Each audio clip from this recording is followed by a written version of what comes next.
araw sa inyong lahat. Ayan, samahan niyo uli ako. Magluluto tayo ngayon ng ginisang ampalaya sa hipon. Ayan guys, gagamit nga po pala tayo ng ampalaya. Bali ito ay isang piraso lang pero 1/4 kilo siya. 2 kamatis na katampamang laki. Isang sibuyas na malaki. 5 pirasong bawang. 2 itlog. Isang sili. At 1/2 teaspoon na paminta, 1 teaspoon na asin. At syempre, gagamit tayo ng hipon. Bumili nga po pala ako ng 100 pesos na hipon. At gagamit tayo ng 1 cup na tubig para dito sa kanyang balat at ulo, i-blender natin para madurog pang sabaw natin mamaya. Yan guys. Bali, unahin natin ngayon itong ulo. I-blender muna natin dito sa 1 cup na tubig.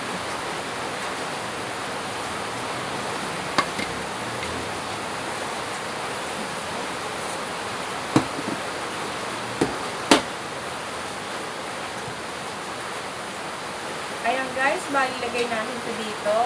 Sayang din naman, pampalasa to. Matapon.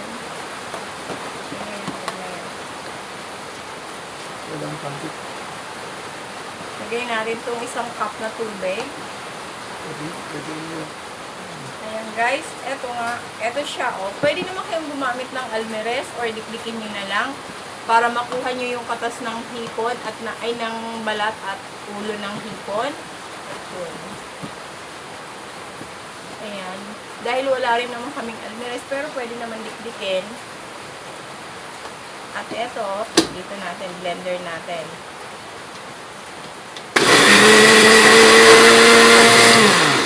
Ayan guys, okay na yan. Lipat na natin dito sa mangkok at kailangan natin salain.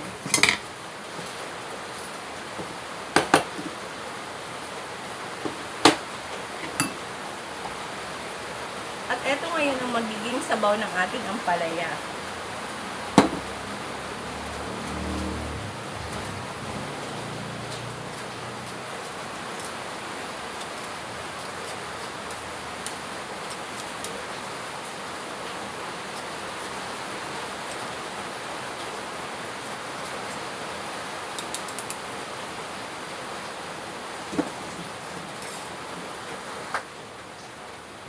Ayan guys, simulan na natin magluto. Maglagay na nga po pala tayo ng langis. Siguro mga 2 to 3 tablespoon naman kasi mabilis matuyo pag 2 tablespoon. Ayan, sunod na rin agad natin itong bawang.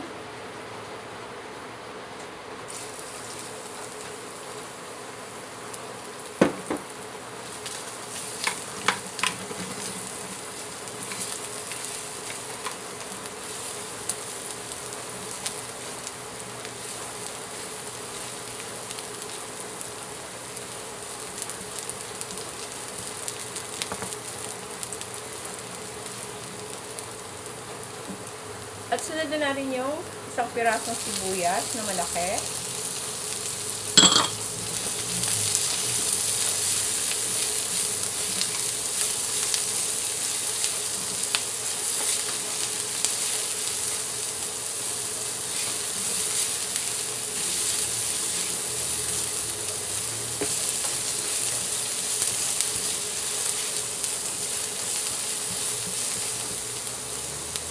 Lagay na rin natin yung 2 kamatis.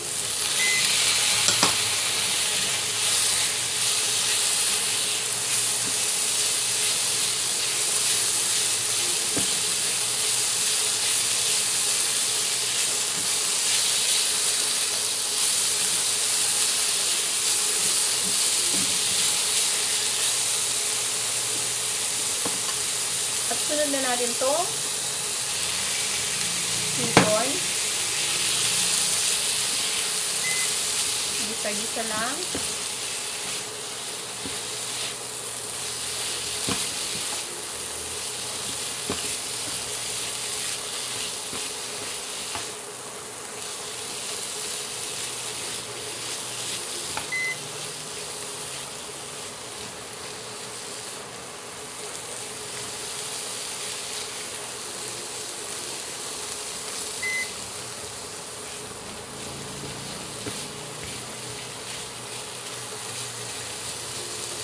Ilagay na rin natin to guys ang palaya.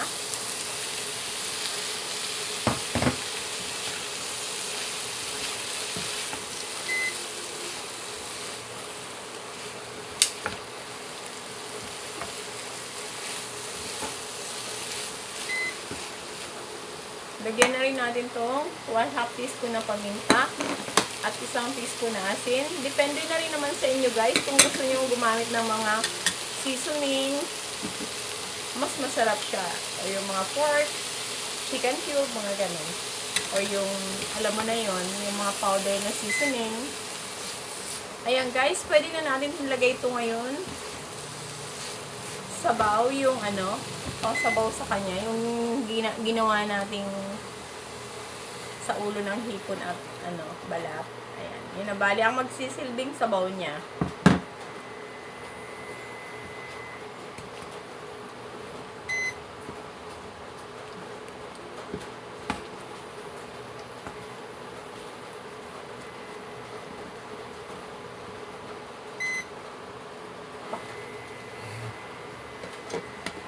Ayan, wait muna natin kumulo at lutuin ng konti. Ayan.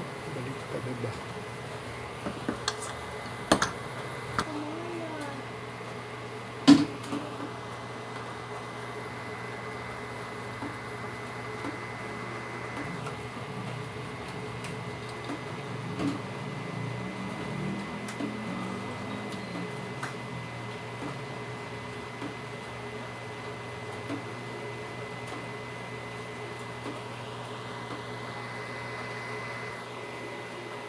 Ayan guys, nakulo na. Haluin muna natin.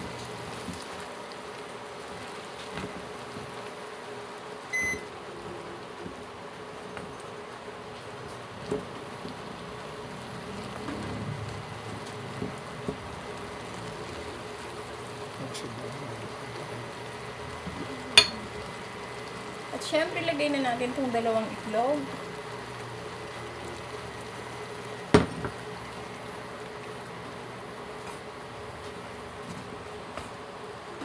Guys, yung ampalaya nga pala, hindi ko na binabad sa tubig na may asin.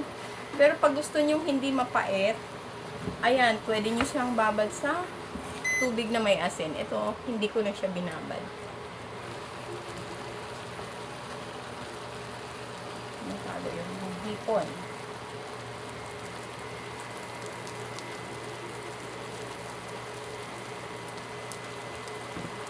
Ayan guys.